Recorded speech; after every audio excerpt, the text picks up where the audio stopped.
Update बुन में आपका स्वागत है। कोर इश्यूज के इस विशेष सेगमेंट में हम आपको पीएफआई के बारे में बताएंगे, जिस पर राष्ट्रीय सुरक्षा जांच एजेंसी यानी एनआईए की ताबड़तोड़ रेड चल रही है। पीएफआई यानी पॉपुलर फ्रंट ऑफ इंडिया एक कट्टरपंथी मुस्लिम संगठन है जिसका गठन 17 फरवरी 2007 को हुआ था।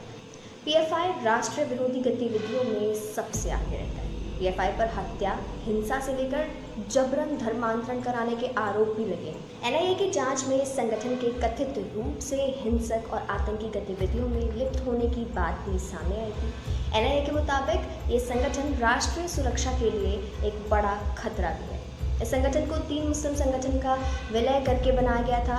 इनमें केरल का national democratic front, Karnataka forum of dignity शामिल है।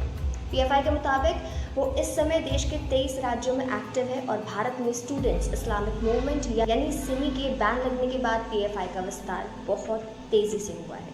अब सबसे अहम बात है कि आखिर पीएफआई को फंडिंग कहाँ से मिलती है। एनआईए का कहना है कि पीएफआई के पास हवाला के जरिए पैसे आते हैं और पिछले साल फरवरी में ईडी ने पीएफआई और इसकी स्टूडेंट विंग सीएफआई के 5 लोगों पर मनी लॉन्ड्रिंग के मामले में चार्ज शीट भी दायर की थी।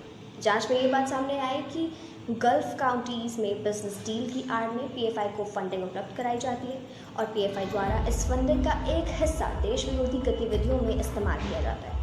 सीएए के खिलाफ हुए प्रदर्शन, दिल्ली में 2020 में हुए दंगों में भी इन पैसों के इस्तेमाल की बात सामने आई थी। दक्षिण राज्यों में सक्रिय एसडीपीआई, जो कि एक राजनीतिक संगठन है, उसको भी पीएफआई से जुड़ा बताया जाता है। कई मायनों में देखें तो पीएफआई को सिमी का बदला हुआ रूप कहा जाता है, क्योंकि सिमी जो कि 1977 में सक्रिय हुआ और उस पर 2006 में प्रतिबंध लगाया गया। प्रतिबंध के कुछ महीनों के भीतर ही पीएफआई का एक्टिव होना और पीएफआई और सिमी की वर्किंग को भी कहीं ना कहीं एक जैसा ही पाया गया, जिससे इन दोनों को एक ही कहना गलत नहीं होगा। इस वर्ष जुलाई में एनआईए को बिहार में छापेमारी के दौरान कई सस्पिशियस और एंटी इंडिया डॉक्यूमेंट भी मिले। इसमें पीएफआई का मिशन 2047 का भी खुलासा हुआ। मिशन 2047 के तहत पीएफआई मुस्लिम युवाओं को हथियार चलाने, धार्मिक उन्माद फैलाने और हिंसा भड़काने की ट्रेनिंग दे रहा था, जिससे भारत को वर्ष 2047 तक इस्लामिक राष्ट्र बनाया जा सके। अब गृह मंत्रालय और एनआईए ने अपना शिकंजा पीएफआई पर कसना शुरू कर दिया है। बीते 3 दिनों में ही एनआईए द्वारा देश के 11 राज्यों में पीएफआई के ठिकानों पर छापेमारी कर 106 लोगों को गिरफ्तार किया जा चुका है, जिससे मुख्य तौर पर राष्ट्रीय अध्यक्ष सालम और दिल्ली अध्यक्ष प्रवेश शामिल है।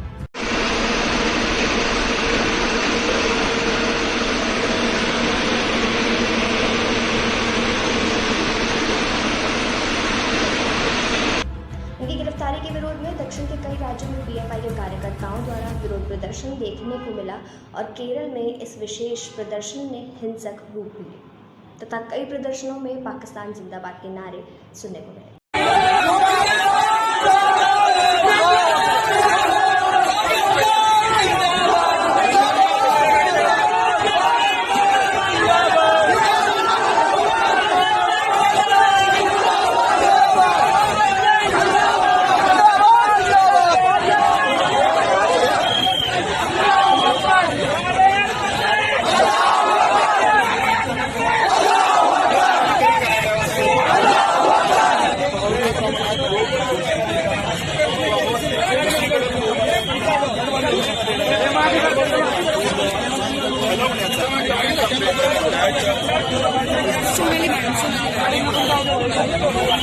अब देखना ये होगा कि गृह मंत्रालय पीएफआई जैसे देश विरोधी कट्टरपंथी संगठन पर पूर्ण रूप से कब बैन लगाता है।